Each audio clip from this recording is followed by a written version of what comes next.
నిన్న మన Indian two ఉన్నాడు కదా, మన మీడియాలో ఇండియన్ టూ మీ అందరికీ తెలుసు కదా, ట్విట్టర్లో ముద్దుగా పిలుచుకుంటారు ఆయన ఇండియన్ టూ అని. మీకు అంతగా మా మీద పగుండం దమ్ముంటే మానిపారండి, బ్యాన్ చేయండి. ఇప్పుడు నేను ఇంత కామెంట్ చేశాను కదా, నా సినిమాలు బ్యాన్ చేయండి, నా సినిమా ఆర్టికల్స్ రాయకండి, నా దగ్గర యాడ్ తీసుకోకండి, నా సినిమాలు రివ్యూ రాయకండి, చూద్దాం చూసుకోండి, నాకేం అవసరంలా, మీరు మానేయండి, మమ్మల్ని బ్యాన్ చేయండి, చూస్తా నేను. నా సినిమా నేను ఓపెన్గా చెప్తున్నా, నా సినిమా బ్యాన్ చేయండి, నా ఆర్టికల్స్ రాయకండి, నా సినిమా ఆర్టికల్స్, నా సినిమా రివ్యూ రాయకండి. నేను ఎలా ప్రమోట్ చేసుకోవాలి, సినిమా నేను ప్రమోట్ చేసుకుంటా. మీరు వెబ్సైట్లు ప్రమోట్ చేస్తేనే సినిమాలు ఆడట్లేదు కదా. ట్వీట్లు కూడా వేశారు చాలామంది, కంటెంట్ లేకపోయినా సీక్వెల్ కాబట్టి ఆడుతుందని. సీక్వెల్ కరెక్టే, ఇది కంటెంట్ లేకపోయినా సీక్వెల్ కాబట్టి ఆడుతుందని వేస్తే సీక్వెల్ ఇదేమి పుష్ప 2, బాహుబలి 2, KGF 2 కాదు కదా. ఎలా ఉన్నో చూసేయడానికి ఆ 3 సినిమాలు కూడా బాగున్నాయి, మళ్ళీ దాని కాంట్రవర్సీ చేయకుండా ఎలా ఉన్నో చూసారు కదా ఆ సినిమాలు. బాహుబలి 2 కూడా చెప్పాను కదా, అదే అవన్నీ తెలీదు భారతీయుడు, అదే కొంతమందికి తెలియదు అవన్నీ, కానీ తెలిసే వాళ్ళకి వాళ్ళ పేర్లు చెప్పి వాళ్ళని పెద్దలు చేయడం నాకు ఇష్టం లేదు, కానీ చెప్తున్నాను మీకు. పోనీ సినిమా టాక్ యావరేజ్గా ఉంది, బాగాలేదు అనడానికి కూడా సినిమా చూడటానికి వాళ్ళు ఏమన్నా పెద్ద హీరోలా? పోనీ డివైడ్ రిపోర్ట్ ఉన్నా చూసేయడానికి పెద్ద హీరోలా? నిన్న మన ఇండియన్ టూ ఉన్నాడు కదా, మన మీడియాలో ఇండియన్ టూ మీ అందరికీ తెలుసు కదా, ట్విట్టర్లో ముద్దుగా పిలుచుకుంటారు ఆయన ఇండియన్ టూ అని. ఆయన 2 సినిమాలు రిలీజ్ అయినప్పుడు ఒక సినిమా బాగోపోతే ఇంకో సినిమాకు ఆటోమేటిక్గా అడ్వాంటేజ్ వస్తుంది, అలానే మన కోర్టుకు వచ్చింది అన్నారు. ఆయనకి మర్చిపోయినట్టున్నారు, ఆయన కొంచెం చిలిపితనం ఎక్కువైపోయి వయసులో. కోర్టు బాగుంది కాబట్టి చూశారు, పక్క సినిమా బాగాలేదు కాబట్టి చూడాల. అలానే మ్యాడ్ బాగుంది కాబట్టి చూశారు, పక్క సినిమాల గురించి కాబట్టి చూసింది మ్యాడ్. అది కూడా ఆయన తెలుసుకోవాలి. రివ్యూ చెబుతూ స్వాతిరెడ్డి పాట బాగుంది, కోరియోగ్రఫీ బాగానే ఉంది, కానీ ఇంకా బాగుంటా అన్నారు. ఆయన ఈ వయసులో కూడా చిలిపితనం ఎక్కువ కదా ఆయనకి. దబిడి దిబిడి అదిదా సార్లా ఉంటే ఆయన హ్యాపీ ఫీల్ అవ్వడేమో, అలా లేదు కాబట్టి ఆయన హ్యాపీ ఫీల్ అవ్వలేదు. ఇత కూడా చాలామంది రాశారు, కంటెంట్ లేదు, సీక్వెల్ అడ్వాంటేజ్ ఉంది అంతే, సెకండ్ హాఫ్ పండలేదు, సునీల్ గారు పండలేదు, ఇది అదే. నేను సెకండ్ హాఫ్ థియేటర్లో చాలాసార్లు చూసే ఇప్పటికి అసలు రెస్పాన్స్ ఎలా ఉంది ఏంటని. ఏదన్నా పెద్ద హీరో లేడు, హై మూమెంట్స్ ఉండవు, హీరోయిక్ మూమెంట్స్ ఉండవు, అయినా అరుస్తూనే ఉన్నారు జనం సెకండ్ హాఫ్లో. మరి ఎందుకంటారు జనానికి తెలియలేదా మీకు తెలిసినంత సినిమా గురించి? పోనీ మీకే ఎక్కువ తెలుసా? రివ్యూస్ రాసిన రోజు కూడా రివ్యూస్ అది వచ్చేసిన తర్వాత నేను రిలీజ్ రోజు సాయంత్రం ప్రెస్ మీట్ పెట్టా, కానీ ఏం రివ్యూస్ గురించి మాట్లాడలా. ఎందుకంటే వాళ్ళ జాబ్ వాళ్ళది, మన జాబ్ మంది. కానీ వాళ్ళ రివ్యూని జస్టిఫై చేయడానికి వాళ్ళు ట్వీట్లు వేస్తున్నారు, సినిమా కరెక్షన్లు ఊరికే ఉన్నాయి కంటెంట్ లేకుండా. అది కరెక్ట్ కాదు కదా. ఇది సినిమా ఇండస్ట్రీ, మీరు నేను కోఎగ్జిస్ట్ అవ్వాలి. నేను సినిమాలు రిలీజ్ చేసి హిట్ అయ్యి నేను సినిమా తీస్తేనే మీ వెబ్సైట్ రన్ అవుతుంది, నేను యూట్యూబ్ ఇంటర్వ్యూ ఇస్తేనే మీ యూట్యూబ్ ఛానల్స్ రన్ అవుతాయి, మీ ఇండస్ట్రీలో మేము యాడ్ ఇస్తేనే మీ వెబ్సైట్ రన్ అవుతుంది. అంతేగాని సినిమాని చంపేయడానికి ట్రై చేయమాకండి. మీ రివ్యూలు మేమే కాదన్న, ఆ రోజు రివ్యూలు వచ్చిన తర్వాత నేను ప్రెస్ మీట్ పెట్టా, కానీ రివ్యూల గురించి ఏం కామెంట్ చేయాలి. నేను ఇప్పుడు రివ్యూ గురించి కామెంట్ చేయాలి, మీ ఒపీనియన్ మీ ఇష్టం. కానీ సినిమా ఆడుతున్న తర్వాత కూడా సినిమా ఎందుకు ఆడుతుందని అనాలిసిస్ మీరు ఇవ్వాల్సిన అవసరం లేదు. మీ జడ్జ్మెంట్ జనాలకు అక్కర్లా, జనం ఆల్రెడీ జడ్జ్ చేసేసే జనం చూస్తున్నారు దాన్ని. ఆ జడ్జ్మెంట్లు చేసి సినిమాల గురించి సినిమాని డిస్ట్రాయ్ చేయడానికి ట్రై చేయమాకండి. సినిమాలు ఆడితేనే మీరు ఉంటారు, లేకపోతే వెబ్సైట్ మూసి ఇంటికి రావాల్సి వస్తుంది అందరూ. అది గుర్తుపెట్టుకుని బిహేవ్ చేయండి నెక్స్ట్ టైం నుంచి.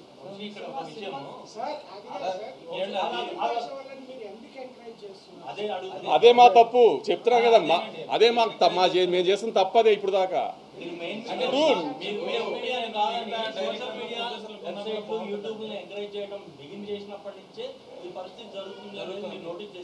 చేసాం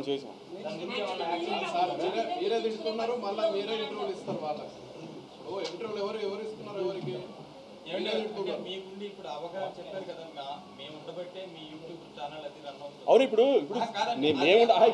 ఒక హీరో, ఒక డైరెక్టర్, ఒక హీరోయిన్, ఒక ప్రొడ్యూసర్ ఇంటర్వ్యూ ఇవ్వకుండా ఛానల్స్ రన్ చేయండి. కరెక్టేనండి మీరు చెప్పింది, కానీ మిగతా ప్రొడ్యూసర్లు డైరెక్టర్లు ఎందుకు అంత అవగాహన మీలాగా అవగాహన లేదు అని అంటున్నాను. తప్పక పిఆర్ఓల ప్రెషర్లో ఉండి, లేకపోతే ఆర్టిస్టుల ప్రెషర్లో ఉండి, లేకపోతే డైరెక్టర్ల ప్రెషర్లో ఉండి తప్పక చేస్తారు ప్రొడ్యూసర్లు ఇవన్నీ. లేకపోతే ప్రొడ్యూసర్లు ఎవరి దగ్గర చేయి చాపాలని అవసరం ఎవరికి లేదు కదా. డబ్బులు పెట్టి సినిమా తీసేది ప్రొడ్యూసర్ ఎవరి దగ్గర చేయి చాపాల్సిన పని లేదు కదా. తప్పక ఆబ్వియస్లీ ఇప్పుడు నేను అదే అంటున్నాను, ఎవరిని రూల్ చేయాల్సింది కాదండి. నేను చెప్తుంది కోఎగ్జిస్ట్ అవ్వాలి కదా.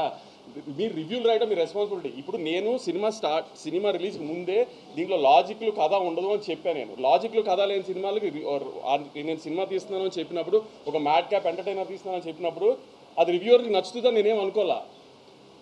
సో రివ్యూస్ బాగా రావాలని నేనేం ఎక్స్పెక్ట్ చేయాల. కానీ రివ్యూస్ రాకపోయినా రెవెన్యూ వస్తుంది కదా, అది కూడా కరెక్ట్ కాదు అని దాన్ని జస్టిఫై చేసుకోవడానికి ఇయటం ఎంతవరకు కరెక్ట్ పోనీ? ఏదో పనికిమాల వెబ్సైట్ కోసం ఎందుకు సార్ ఇంత డిస్కషన్? పనికిమాల వెబ్సైట్ గురించి కాదు సార్. మాకు టైం వేస్ట్, మీకు టైం వేస్ట్. అది నేను ఆ వెబ్సైట్ గురించి డిస్కస్ చేయడానికి గురించి వేసేది కాదు అది. ఇప్పుడు అంత కుళ్ళుపోతాను ఉడికిపోతాను ఎందుకు? ఇప్పుడు నువ్వు నీ జడ్జ్మెంట్ రైట్ అని ప్రూవ్ చేసుకోవాల్సిన అవసరం ఏంటి జనానికి? నీ రివ్యూస్ జనమైన సినిమా చూడరు కదా.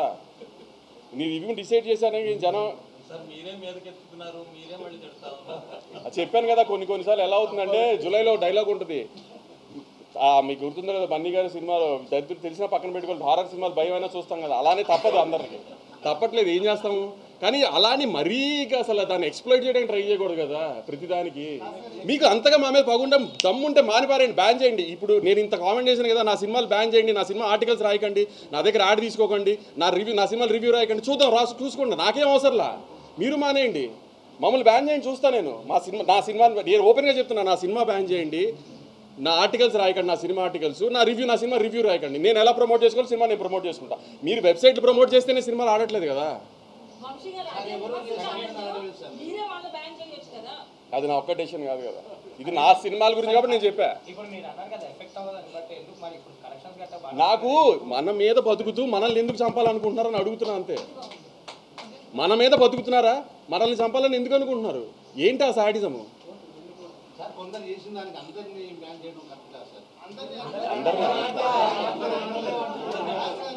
ఇప్పుడు కొంతమంది పేర్లు చెప్తే అనవసరంగా పెద్దవాళ్ళు చేసినట్టు అవుతుంది, అది కూడా నాకు ఇష్టం లేదు, అందుకని చెప్పట్లేదు.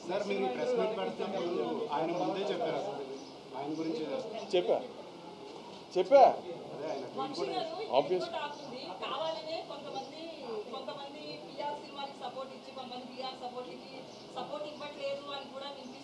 అది మీకు తెలియాలి, మీరే చేస్తున్నారు లేదా? కొంతమంది పిఆర్లకే సపోర్ట్ చేస్తున్నారా, కొంతమందికి చేయట్లేదా?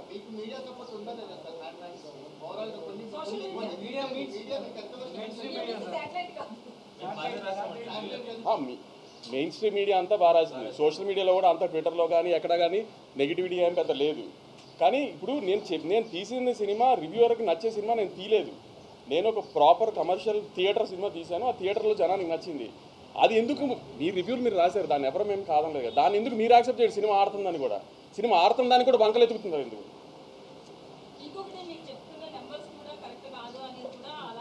ప్రూవ్ చేయమని ఎవరినైనా ప్రూవ్ చేయమనండి, ఓపెన్ ఛాలెంజ్, ఎవరన్నా ప్రూవ్ చేయమనండి.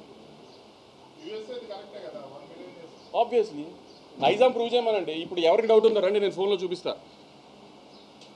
ఎవరికి డౌట్ ఉందో రండి, నేను కలెక్షన్ చూపిస్తాను, నైజాం కలెక్షన్. నా ఫోన్కి ఫేక్ పంపించారు కదా, డిస్ట్రిబ్యూటర్ నాకు ఫేక్ పంపిస్తే నాకు డబ్బులు కట్టాలి కదా. నన్ను చూపిస్తే ఎవరికి డౌట్ ఉందో రమ్మనండి. నేను ఇక్కడ ఓపెన్గా ఛాలెంజ్ చేస్తున్నాను కదా, రండి చూపిస్తాను నా కలెక్షన్. ఎవరన్నా నేను చూపిస్తాను, నేను వేస్తున్న కలెక్షన్ ఫాల్స్ అని ప్రూవ్ చేయమనండి. ఏమన్నా హీరోల సినిమాలు అండి లైన్గా హౌస్ఫుల్ ఉండడానికి, సినిమా జనం రాకుండా నేను హౌస్ఫుల్ బోర్డు పెట్టడానికి, లేకపోతే నేను ఏమన్నా కార్పొరేట్ బుకింగ్ చేయడానికి హీరోల సినిమాలా?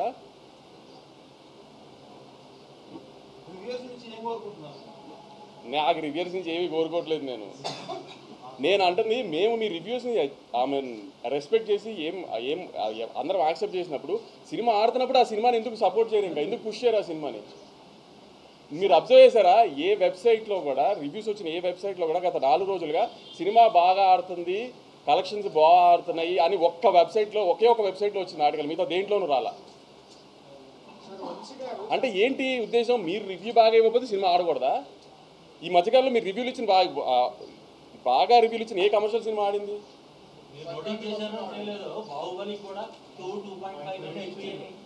సినిమా పేర్లు రివ్యూలు, మీరు రివ్యూ మీ జాబ్, మీరు ఇచ్చేసారు, అయిపోయింది. దాని తర్వాత సినిమా బాగా ఆడుతున్నప్పుడు దాన్ని ప్రమోట్ చేయడం కూడా మీ జాబ్ కదా. దాని పక్కన పెట్టేసి మీ రివ్యూని జస్టిఫై చేసుకోవడానికి ట్రై చేస్తే అది ఎంతవరకు కరెక్ట్ పోనీ?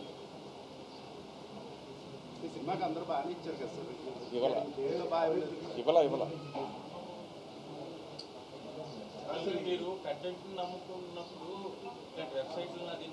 నమ్ముతాను అనట్లేదు, నేను మీకు చెప్తున్నా. నేను ఇప్పుడు రివ్యూ అయితే ఎఫెక్ట్ చేసిందని కూడా అనట్లేదు. రివ్యూ ఎఫెక్ట్ చేసి నాకు జీవి గారు చెప్పినట్టు 1 మిలియన్ చేయదు, నేను అదే అనట్లా.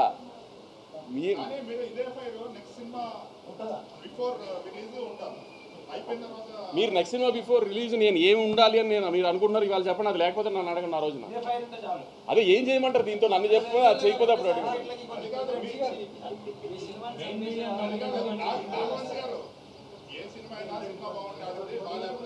అంతే. ఆబ్వియస్ సార్ నేను ఆడియన్స్ కూడా చెప్తున్నానండి, రివ్యూ అనేది ఒక మనిషి పర్సనల్ ఒపీనియన్. అతను ఒక ఎలక్షన్ రిజల్ట్ లాగాను వీటి లాగాను ఒక 15 మంది ఒక 100 మందో 200 మందో ఒక 1000 మందో 15,000 మందో ఒపీనియన్ తీసుకుని రివ్యూ రాసేది ఒక మనిషి పర్సనల్ ఒపీనియన్. ఆ రోజు వాళ్ళ ఆవిడతో ఇంట్లో గొడవ అయితే ఆ సినిమాకి బ్యాడ్ రివ్యూ రాసిన ఆశ్చర్యం లేదండి. రివ్యూలు దయచేసి నమ్మకండి, అతను అది పర్సనల్ ఒపీనియన్ అంతే.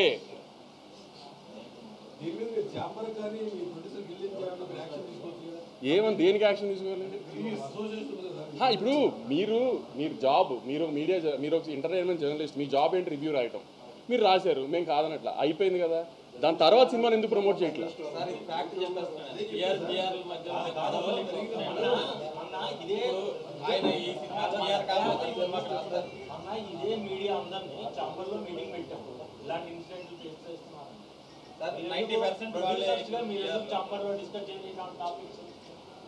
చెప్పాను కదా, ఒక సినిమా రిలీజ్కి వచ్చేప్పటికి ఏ ప్రొడ్యూసర్ వీక్నెస్ ఎలా ఉంటుంది, ఏ డైరెక్టర్ వీక్నెస్ ఎలా ఉంటుందో చెప్పలేము. ఏ రోజున ఎవరు బెండ్ అయిపోతారో చెప్పలేము. ఆ బెండ్ అయిన రోజున మళ్ళీ అన్నీ స్టార్ట్ అయిపోతాయి. అందుకే నేను యూనివర్సల్గా ఏం మాట్లాడట్లా. మీకు నన్ను బ్యాన్ చేయండి పోనీ మీ వెబ్సైట్లో, నా సినిమా బ్యాన్ చేయండి. నా సినిమా గురించి రివ్యూ రాయకండి, నా సినిమా నెగిటివ్ రాయకండి, పాజిటివ్ రాయకండి. మీకు మేము అవసరం లేదు, మీరు ఇండిపెండెంట్గా చేసుకోగలుగుతారు అంటున్నారు కదా. సినిమాలతో ప్రొడ్యూసర్లతో సినిమా ఆడటం, సినిమా బాగుండటం మీకు అవసరం లేనప్పుడు అలా చేయండి పోనీ. అదే చెప్తాను కదా, అదే లక్ష్మారావు నేను మీకు చెప్పేది. అదే రివ్యూ రాయటం నేను తప్ప అనట్లా. రివ్యూ రాయటం అతని పర్సనల్ ఒపీనియన్, అతను రాయచ్చు. అతను నచ్చుంటే అతను నచ్చిన రాస్తాడు, నచ్చింది తర్వాత జరిగిందా నీకు అదే అన్న. అది ఇంకా బేసిక్ ఎథిక్స్ కదా, సినిమా ఇండస్ట్రీలో ఉన్నప్పుడు అది బేసిక్ ఎథిక్స్గా మెయింటైన్ చేయాలి కదా.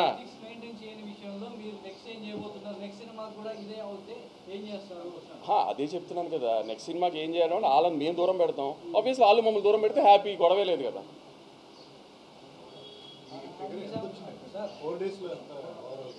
Around 70 crores gross hopefully.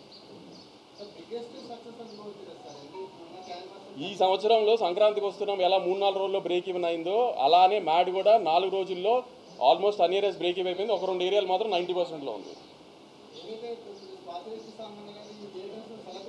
అది నేను మా ఇండియన్ 2 కామెడీ చేసుకుంటాం, అది ఇష్యూ కాదు. ఇండియన్ 2 ఎలా అంటే మోర్ ఆన్ ఫన్ సైడ్. ఇప్పుడు ఇండియన్ 2 కొన్ని చెప్పే ఎలా ఉంటాయంటే అది కొంచెం ఆ ఎటకారం చేసి చెప్పారు. ఆయన బాగుంది బాగాలేదు అనేది చెప్పలా, అలా మధ్యలో చెప్పారు. నేను జస్ట్ ఫన్ టోన్లో చెప్తున్నా. ఆయన కొంచెం మీ అందరికీ తెలుసు కదా, ఎక్కువ ఆ చిలిపి మనిషి కదా. అందుకని ఆ స్వాతిరెడ్డి పాట డ్యాన్స్ గురించి చెప్పేటప్పుడు నేను కూడా ఆయనకి అదిదా సార్ లాగా ఇలా ఎలాస్టిక్ లాగుంటే బాగుండు అనుకున్నారేమో అందుకని డిస్పాయింట్ అయి ఉంటారు అన్నది తప్పితే అది ఫన్ టోన్లో చెప్తున్నాను నేను. అది కాదు మిగతా మేము మీ ప్రతిదాన్ని రెస్పెక్ట్ చేస్తున్నప్పుడు, సినిమా బాడుతున్నప్పుడు దాన్ని సపోర్ట్ చేయాలి కదా.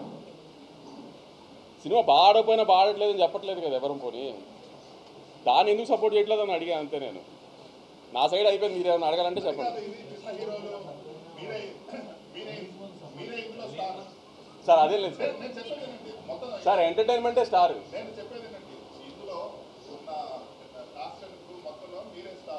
కాబట్టి మీరు రిస్క్ తీసుకొని ఇలా మాట్లాడగలుగుతున్నారు. రేపు విజయ్ దేవరకొండ సినిమాకి ఇదే రివ్యూస్ వస్తే మీరు అట్లా మాట్లాడరు, ఎందుకంటే మీరు ఆలోచిస్తారు. అది నేను ఇందాక చెప్పింది ఏంటంటే తప్పక కొన్ని చేయాల్సి వస్తుందని అంతే. దీంట్లో మీరే నష్టపోతారు కాబట్టి మీరు సార్. ఇప్పుడు మీడియాలో వెబ్ మీడియాని స్టార్ట్ చేసింది మీరు అన్నిటికంటే సీనియర్. మీరు చెప్పండి ఎంతవరకు ఇవన్నీ ఎఫెక్ట్ చేస్తాయి కలెక్షన్ని? మరి అది అందుకే అదే ఇప్పుడు న్యూ జన్ సినిమా ఎలా ఉందంటే ప్రతిదానికి అంత కాంప్రమైజ్ అయిపోయి చేయాల్సిన అవసరం లేదు. ఎందుకంటే మార్కెట్ అలా లేదు, ఏది అలా లేదు. కాబట్టి అందరూ అది తెలుసుకుంటే బెటర్. సినిమాలు తీస్తాం బ్లడ్ బాత్లా ఉంది, ఏమి జోక్గా లేదు సినిమాలు తీయడం. ఒక సినిమా తీసి దాన్ని ప్రమోట్ చేసి రిలీజ్ చేసి జనాన్ని థియేటర్ తీసుకొచ్చి లేకపోతే ఓటీటీ అమ్మి లేకపోతే శాటిలైట్ అమ్మడం అంత ఈజీగా ఏం లేదు ఇవాళ.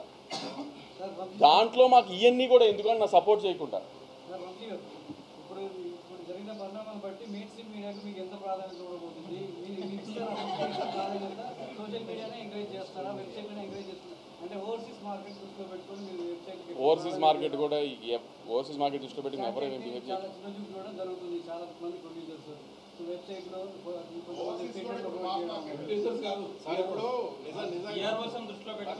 ఒకటి చెప్పండి, నిజంగానే వెబ్సైట్లలో యూట్యూబ్లలో మీరు ఇంటర్వ్యూలు ఇస్తే అమెరికాలో టికెట్లు తెచ్చుకున్నారు. అదే అలా ఏమి దేనికి తెగవండి. ఇప్పుడు ఆ లెక్కన ఇప్పుడు ఆ లెక్క నెలకి 15 సినిమాలు రిలీజ్ అయితే వారానికి 2 వేసుకోండి, నెలకి 10 సినిమాలు రిలీజ్ అయితే ఎన్ని సినిమాలకు ఓపెనింగ్ వస్తుంది? వాళ్ళు చెప్పేది మీరు చెప్పేది ఏంటంటే వాళ్ళకి ఇంటర్వ్యూలు ఇస్తే మీకు అమెరికా టికెట్ కానీ ఇక్కడ స్ట్రైట్ వచ్చును ఇంటర్వ్యూ ఎవరికి ఇవ్వాలి అనేది పిఆర్ డిసైడ్ చేస్తాడా ప్రొడ్యూసర్ డిసైడ్ చేస్తాడా? మాక్సిమం పిఆర్ఓ డిసైడ్ చేస్తున్నారు. ఎంతంతా గుడ్డిగా నమ్ముకున్నారు ఎందుకు పిఆర్ఓ మీరు? పిఆర్ వాళ్ళకి కావాల్సిన వాళ్ళని ఇప్పుడు సినిమా అనేది ఒక్కొక్కటి ఒక 10 మంది కలిసి చేస్తే సినిమా, ఒకళ్ళే చేసే సినిమా కాదు కదా. ఇప్పుడు మీడియా దగ్గరికి ప్రమోషన్ దగ్గరికి వచ్చేప్పటికి నాకు కొన్ని ఐడియాస్ ఉండొచ్చు, నా వెబ్ మీడియా మీరే చెప్తున్నారు అమెరికాలో ప్రయోజనం లేదు, ఎక్కడా ప్రయోజనం లేదు. మరి అట్లాంటప్పుడు అంత గుడ్డిగా ఎందుకు నమ్ముతున్నారు పిఆర్ఓ? సార్ నేను ఇప్పటికీ అదే గుడ్డిగా చెప్తాను, ఒక ప్రోమో నచ్చాలి, ఒక పాట నచ్చాలి, ట్రైలర్ నచ్చాలి, అప్పుడే టికెట్ తెగుతుంది. ఇంకేం చేసినా టికెట్ తగ్గదు. మిగతా అన్నీ నేను చాలా ఇంటర్వ్యూలో చెప్పా, పలానా డేట్కి మా సినిమా వస్తుంది అని చెప్పడానికి చేసే సోర్స్ ఆఫ్ మీడియానే ఇంటర్వ్యూస్ కానీ యాడ్స్ కానీ అన్నీ. దానికి పిఆర్ఓలు వీళ్ళకి చేయమంటే వాళ్ళకి చేస్తున్నాం అంతే. ఏదైనా కంటెంట్ నచ్చకుండా మీరు ఎన్ని ఇంటర్వ్యూలు ఇచ్చినంత మాత్రం ఓపెనింగ్ తేలేము, కంటెంట్ నచ్చితే మీరు ఇంటర్వ్యూ ఇవ్వకపోయినా ఓపెనింగ్ వస్తుంది. మరి కంటెంట్ ప్రధానం.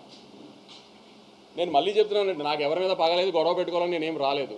మీరు మా జాబ్ మేము సినిమా తీయటం, మీ జాబ్ మీరు రివ్యూలు రాయటం, అది మీరు చేశారు. మేము దానికి ఎవరం ఏమీ కామెంట్ చేయలేదు. ఆ రోజు సాయంత్రం ప్రెస్ మీట్ పెట్టినప్పుడు ఎవరం కామెంట్ చేయలేదు. దాని తర్వాత జరిగిన పరిణామాలు ఏవీ కరెక్ట్గా జరగలేదు ఈ సినిమాకి సంబంధించి. అలాంటివి మాత్రం రిపీట్ చేయదు. రిపీట్ చేస్తే మీరు అన్నట్టు మీ దారి మీరు చూసుకుందాం, మా దారి మేము చూసుకుంటాం అంతే.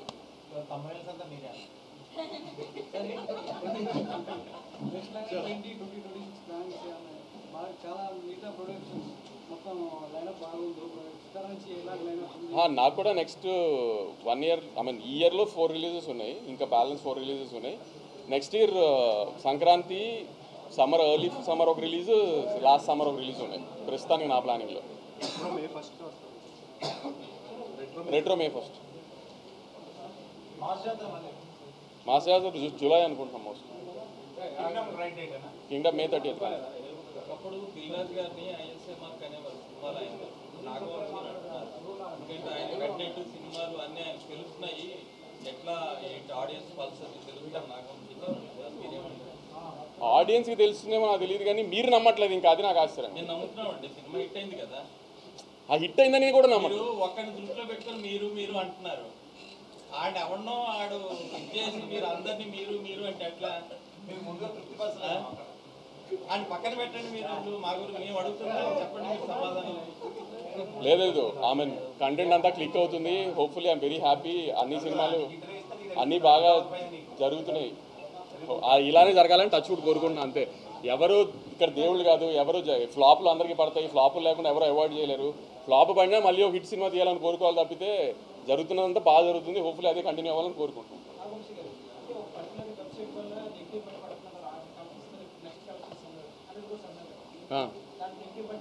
లేదు, వీళ్ళు వేసిన తర్వాత కూడా కలెక్షన్లు బాగున్నాయి. నేను కలెక్షన్ల గురించి చెప్పట్లేదు గురు. నేను ఏదైతే సినిమా ఏ బడ్జెట్లో తీసానో, అది ఏదైతే బయర్లకు ఇచ్చేసానో ఆ బయర్లందరూ ఆల్రెడీ సేఫ్, అంతా ఓకే. నేను అంటుంది మ్యూచువల్లీ కోఎగ్జిస్ట్ అవ్వాల్సిన ఇండస్ట్రీలో ఎందుకు ఇలా చేస్తున్నారు అని అడుగుతున్నా. సంవత్సరానికి 4-5 సినిమాలు ఇచ్చే మమ్మల్ని ఇలా ట్రీట్ చేస్తుంటే అసలు ఎలా, అది అడుగుతున్నాను అంతే. నేను పైరసీ ప్రాబ్లం స్టార్ట్ అయింది, గట్టిగా స్టార్ట్ అయింది. మేము ఈసారి ఒక ఐడెంటిఫై చేసింది ఏంటంటే, మా మ్యాడ్ 2 రిలీజ్ అయిన తర్వాత ఫస్ట్ డే వచ్చిన కాపీ మేము ఓవర్సీస్ సెన్సార్కి రిలీజ్ చేసి ఒక కాపీ ఇచ్చాము. ఓవర్సీస్లో కొన్ని కంట్రీస్కి సెన్సార్ కావాలి, వాటికి సెన్సార్ కాపీ ఇచ్చాము. ఆ కాపీ రిలీజ్ అయింది. మేము ఈసారి అది ఐడెంటిఫై చేసాము. సో అక్కడి నుంచి ఏమైనా లీక్ అవుతున్నాయంటో ఆ ఓవర్సీస్ డిస్ట్రిబ్యూటర్స్ అందరికీ చెప్పాము. అవన్నీ ఒకసారి ట్రాక్ డౌన్ చేయాలి. గేమ్ చేంజర్ సినిమా కూడా ఇలానే ఓవర్సీస్ సెన్సార్ కాపీ రిలీజ్ అయింది ఫస్ట్ పైరసీలో. ఇవన్నీ ఒకసారి ఇప్పుడు ట్రాక్ డౌన్ చేయాలి, ఎక్కడెక్కడ లూప్ హోల్స్ ఉన్నాయో. ఈ 2 సినిమాల్లో ఇది అబ్జర్వ్ చేసాము, ఓవర్సీస్ సెన్సార్ కాపీ రిలీజ్ అవుతుందని. అయిసారి ఇప్పుడు ఓవర్సీస్కి సెన్సార్కి కాపీ ఇస్తున్నప్పుడు ఇంకా జాగ్రత్త పడాలి. అది ఆ డిస్ట్రిబ్యూటర్ అందరితో కూడా ప్రామినెంట్గా చూడాలి. మామూలుగా థియేటర్ కాపీ వస్తే దాన్ని ఇంకా చేయలేము, దాన్ని ఏం చేయాలి ఇప్పుడు చూడాలి. ఎందుకంటే సడన్గా ఇంత 2 monthsలో ఇంత ర్యాంపేజ్ లాగా వచ్చేసింది. యాక్చువల్లీ మొన్న సికిందర్ అయితే మరీ అన్యాయంగా ముందు రోజు రాత్రి వచ్చేసింది. సో ఇట్లాంటి ఏంటో మరి సడన్గా ఇంత వచ్చింది, ఇదేంటో ఒకసారి మళ్ళీ గట్టిగా ఒకసారి దిల్రాజ్ గారు మొన్న అదే చెప్పినట్టు ఒకసారి ఎఫ్డీసీతో కూర్చుని గవర్నమెంట్తో డిస్కస్ చేసి ఏదైనా చేయాలి హ్యూజ్ స్కేల్లో, లేకపోతే చాలా డ్యామేజ్ చేసేట్టు ఉంది ఫర్దర్గా వెళ్ళే కొద్ది. అవన్నీ సరిపోవు. ఇప్పుడు ఈటీవీ విన్ ఏదో చేశారంట, వాళ్ళ సినిమాని పైరసీ చేయలేకపోతున్నారంట. అదేంటో కనుక్కుని అలాంటి ఏదైనా ట్రై చేయాలి యాక్చువల్లీ ఏంటి అనేది. ఇంకా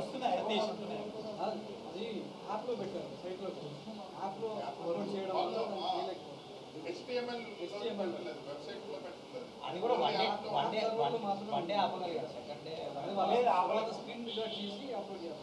స్క్రీన్ రికార్డింగ్ అయితే తక్కువ. డైరెక్ట్ పైరసీ కూడా మోస్ట్లీ స్క్రీన్ రికార్డింగే కదా, థియేటర్ రికార్డింగే కదా. స్క్రీన్ రికార్డింగ్ నుంచి కాపీ అవును. ఇంకేదన్నా ఉందా? హిందీ సినిమాలు ఏమైనా చేస్తున్నారంటే చాలా మంది హిందీ ఇప్పుడైతే ఏం లేదండి. అదర్లాండ్ ఆ, తమిళ్లో స్టార్ట్ చేస్తుంది. మీ వెనకాల ఏమైనా అదృశ్య శక్తులు ఏమైనా పనిచేస్తున్నారు?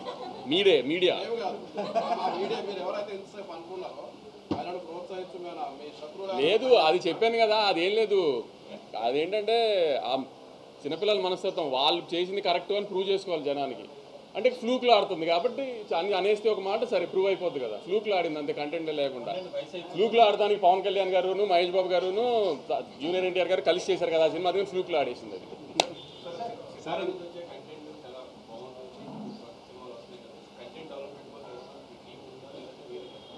కంటెంట్ డెవలప్మెంట్ టీం కాదు. ఒకసారి కథ విని సినిమా చేసిన తర్వాత రిలీజ్కి ముందు మాత్రం ఒక 5-6 కూర్చొని దాన్ని సెట్ చేసుకుని బాగుంటుంది అనుకుంటే బాగుంది, లేదు ఇష్యూస్ ఉన్నాయనుకుంటే ఇష్యూస్ సార్ట్ చేయడానికి 5-6 మంది కూర్చొని సార్ట్ చేసుకుంటాం. అలా బ్లైండ్గా రిలీజ్కి వెళ్ళాము.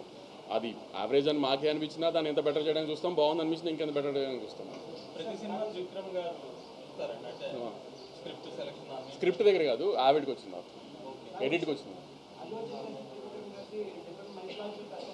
అవును, కొంచెం ఇయర్ సెకండ్ పార్ట్ నేను చెప్పాను కదా చాలాసార్లు, సెకండ్ హాఫ్ ఆఫ్ ది ఇయర్లో అక్టోబర్ నుంచి అనుకుంటున్నాం. అది మీరు mythological complete mythological socio fantasy కాదు, కంప్లీట్ మైథలాజికల్. చెప్పలేదు మీరు చిన్న సినిమాని తొక్కేయకండి అని చెప్పి మనం చెప్పారు కదా. సో ఆ కార్డు ఏమైనా పనిచేస్తుంది? అది మీరు చెప్పాలి పని చేసిందో లేదో. సో కంటెంట్ కాపాడింది అనుకుంటున్నారా? మీదే పెద్ద సినిమా అయింది అది. మీరు ఎంటర్టైన్మెంట్ సినిమా ఎప్పుడు డిసప్పాయింట్ చేయదు, నవ్విస్తే. నేను అదే నమ్మాను. మేము మ్యాడ్లో కొన్ని క్యారెక్టర్స్ బాగా నచ్చినాయి. ఇప్పుడు లడ్డు కానీ, డీడీ కానీ, మిగతా నారాయణ నితిన్ కానీ, రామ్ నితిన్ కానీ, ఈ క్యారెక్టర్స్ బాగా నచ్చినాయి. ఆ క్యారెక్టర్స్ని బాగా నచ్చినప్పుడు ఫస్ట్ పార్ట్ జనాల్లోకి బాగా వెళ్ళింది, దానికంటే బాగా నెట్ఫ్లిక్స్లోకి వచ్చినది ఇంకా బాగా వెళ్ళింది. సో ఆ క్యారెక్టర్స్ బాగా నచ్చినాయి, నెట్ఫ్లిక్స్లోకి వెళ్ళిన తర్వాత ఓన్ చేసుకున్నారు యూత్ అంతా. దాన్ని ఇంకొకసారి థియేటర్స్లో కొంచెం ఇంకా ఫన్ డోస్ పెంచి చూపిద్దాం అనుకున్నాం, అంతే తప్పితే ఒక మంచి కథ చెబుదాం అనుకోలే. మ్యాడ్ 1తో కంపారిజన్స్ వస్తాయి డెఫినెట్గా, నాకు తెలుసు. ఎందుకంటే మ్యాడ్ 1 ఒక కాలేజ్ సినిమా, కాలేజ్ లైఫ్ మీద సినిమా తీసి అది బాగుంటే జనానికి ఖచ్చితంగా అది బాగా నచ్చుతుంది. ఎందుకంటే ఎవరైనా కాలేజ్ లైఫ్ని గుర్తు తెచ్చుకోవాలని ట్రై చేస్తారు, ఓన్ చేసుకుంటారు కాలేజ్ లైఫ్ని. సో దాంతో కంపేర్ చేసుకోవద్దు. ఇది డిఫరెంట్. కాలేజ్ అయిపోయిన తర్వాత 4 కుర్రాలు కలిసి గోవా వెళ్ళి చేసే ఫన్ ఇది. సో దీనికి లాజిక్లు ఉండవు, ఏముండవు, గోవాలో చేసే ఫన్నే ఉంటుంది అని క్లియర్గా చెప్పాను. నేను అదే దాని మీదే స్టాండ్ అయ్యాను. ఆ ఫన్ వర్కౌట్ అయింది, జనాలు థియేటర్కి వచ్చి ఎంజాయ్ చేశారు అంతే.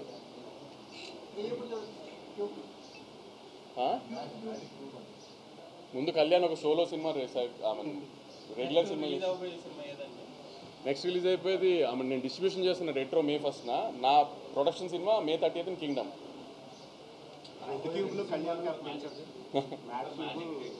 మ్యాజిక్ స్కూల్స్ కాలేజెస్ మొదలైన తర్వాత June July. అది కొద్దిగా కేజీఎఫ్ బ్యాక్ డ్రాప్ అట్లా ఉందండి. అది కింగ్డమ్ అవును, అంటే కేజీఎఫ్ బ్యాక్ డ్రాప్ కాదు, అంటే కొంచెం heavy duty action drama cinema.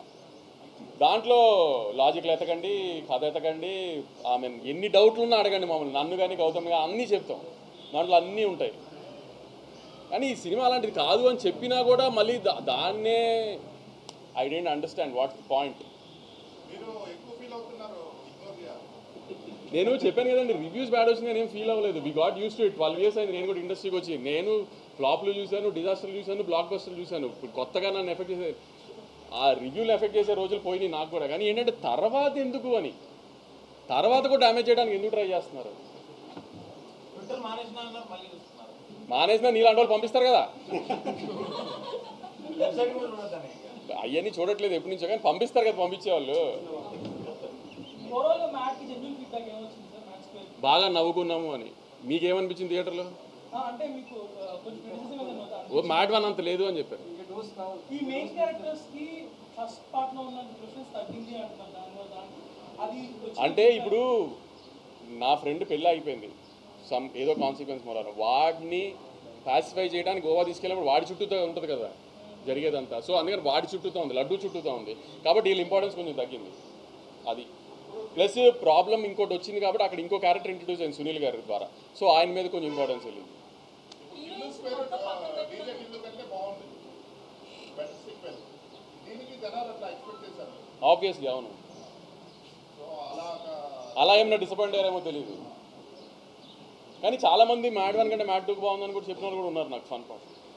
Sir ఇప్పుడు బాగుంటాం ఓకే, సినిమా కాదనట్లా. ఇప్పుడు మ్యాడ్ 1 మీకు ఫస్ట్ డేనే ప్రెస్ మీట్లో చెప్పా, మ్యాడ్ 1 కొన్ని ఏరియాలు ఎక్కడెక్కడ చేసినా అది Day 1 ప్రాసెస్ అని. ఇప్పుడు అలానే మ్యాడ్ 1 ఆంధ్రాలో మాక్సిమం 3 crores చేసి ఉంటుంది, ఇవాళ ఆంధ్ర ఇది అట్లీస్ట్ 12 crores చేస్తుంది.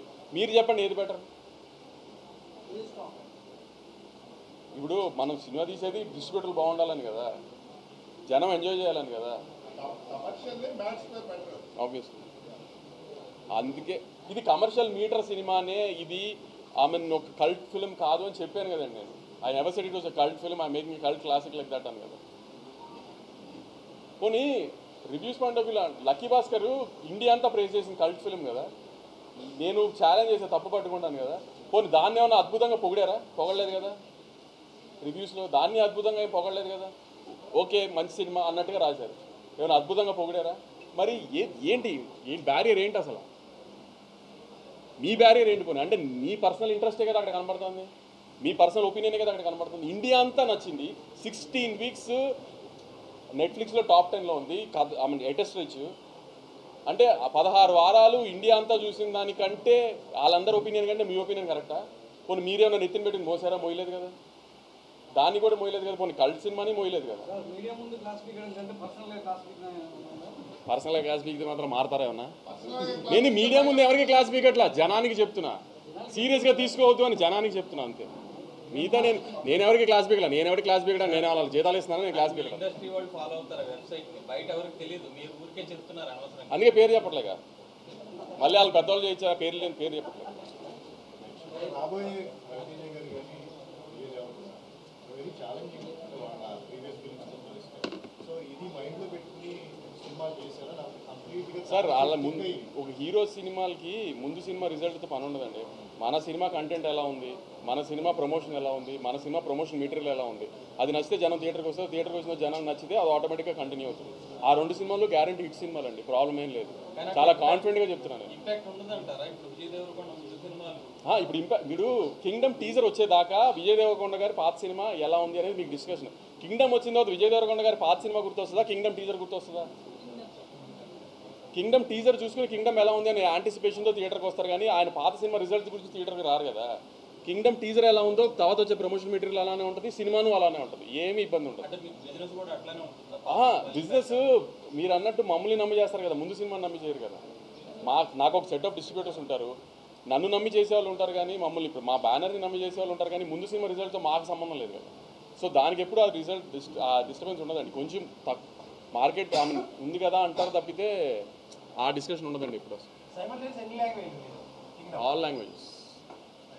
సార్ ఒక స్మాల్ మీరు చెప్తా ఉన్నప్పుడు అందరూ మీరు మేబీ ఒకరి గురించి చెప్తున్నారు, బట్ అందరూ వెబ్ మీడియా వెబ్సైట్స్ అని చాలా అంటున్నారు. బట్ వెబ్ మీడియా వెబ్సైట్స్కి ట్రాఫిక్ లేకపోతే మీరు అసలు ఆ ఇంట్లో ఎవరు కదా సార్ వాళ్ళకి ఇంటర్వ్యూ ఇవ్వడం కానీ ఆర్ వాళ్ళు పబ్లిష్ చేసేది చూడటం కానీ చేయరు. ఎండ్ ఆఫ్ ద డే ఇప్పుడు ప్రింట్ ఉంది, ప్రింట్ వాళ్ళు చూడట్లేదు అసలు, మీరు అన్నట్టు ప్రింట్ వాళ్ళు చూడట్లేదు, ప్రింట్ వాళ్ళు కూడా print website number 1 okay fine, I take that back. Okay cabinet తీసుకోవట్లేదేమో కానీ వెబ్సైట్ ఫాలో అవుతున్నారు, ఈనాడు కానీ సాక్షి కానీ వేరే ఫాలో అవుతున్నారు. మీరు మొత్తం లెక్కలు చేయండి, మేము తీసుకొస్తాం. ప్రింట్ వాళ్ళు కూడా వెబ్సైట్ లో ఉంటున్నారు, వాళ్ళు వెబ్ మీడియాలో ఉన్నారు కదా సార్. ఇప్పుడు అలా అని చెప్పి అందరి వెబ్సైట్ మీరు అనలేదు కదా. నేను అందరి వెబ్సైట్స్ అనలేదు, నేను ఆయన ఎవరికి డబ్బులు ఇస్తున్నారో అలా ఉన్నారు.